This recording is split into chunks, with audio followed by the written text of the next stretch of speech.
Assalamualaikum warahmatullahi wabarakatuh. Sobatku semua, kita harus belajar dari lalat, serangga kecil yang bisa terbang, namun dinilai menjijikkan. Sobatku semua, lalat itu cenderung tidak disukai karena dinilai mengganggu makanan yang dihidangkan, apapun itu, termasuk kadang dia hinggap di badan kita atau berdatangan mendekat kepada kita. Ketika dia masuk ke minuman, kita marah, kita buangkan minuman. Ketika dia hinggap di hidangan, makanan dan masakan kita buang dan kita benci dia. Lalu ketika dia ada di rumah, di teras, di ruang tamu, atau di sekitar kita juga membencinya. Tidak sedikit kita ngomel-ngomel kepadanya. Lalu kita lakukan tindakan. Mukul dengan tangan, dengan cara dikeprok, pakai sapu lidi, kemudian pakai lem lalat, dan lain-lain.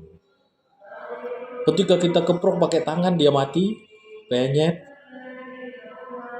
Lalu ketika dia kena lem lalat, udah nggak bisa terbang, tak berdaya, kita pencetkan lagi pakai jari kita.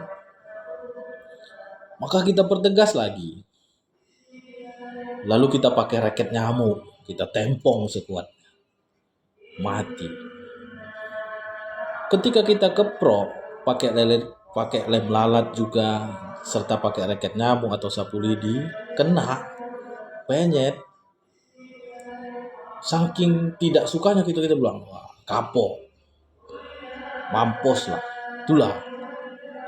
Coba bayangin,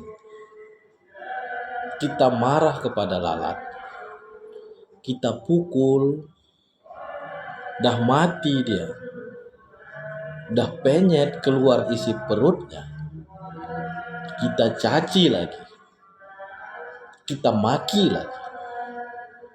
Begitu bencinya kita kepada lalat. Tapi kita tidak berpikir bahwasanya lalat itu juga diciptakan menjadi pelajaran bagi manusia. Apa pelajarannya? Lalat itu identik dengan sesuatu yang jorok, yang kotor, yang bau. Jika ada sesuatu yang jorok, yang kotor dan bau, tanpa diundang, maka dia akan datang. Dia akan hinggap. Begitu juga dengan makanan. Ketika makanan kita hidangkan, tak kita tutup, maka ada bau yang lain. Baik itu wangi atau bau busuk.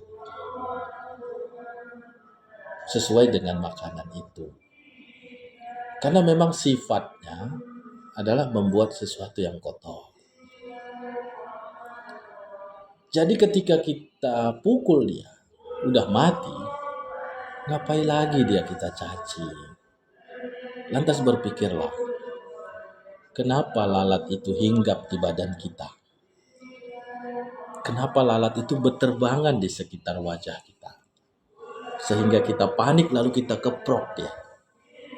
Jawabannya cuma satu. Mungkin badan kita sedang bau. Ada bau yang lain. Ada sesuatu yang lain.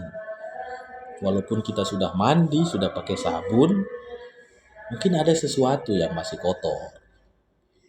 Sehingga dia mendekat kepada kita. Bisa saja bau napas kita, bau mulut, atau bau tai hidung, atau bau telinga, atau keringat. Selain itu, Sadar nggak kita? Lalat yang kita benci itu kita pakai dan kita gunakan namanya dan kotorannya untuk menunjukkan sesuatu sebagai tanda yang dianggap cantik, indah, atau lainnya. Apa itu? Tahi lalat. Orang ada tahi lalatnya di ujung hidung, manis sekali, cantik. Ada tahi lalatnya di pipi, di dagu, kok bisa? Ada di jidat, ada di tangan, sehingga diyakini memiliki kekuatan atau kelebihan.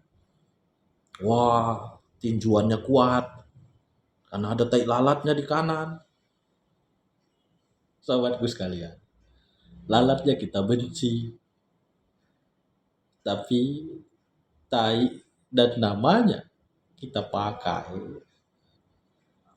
Kenapa kita tidak malu? Oke ya, sobat semua, mari kita jadikan lalat itu sebagai pelajaran. Semoga bermanfaat. Assalamualaikum warahmatullahi wabarakatuh.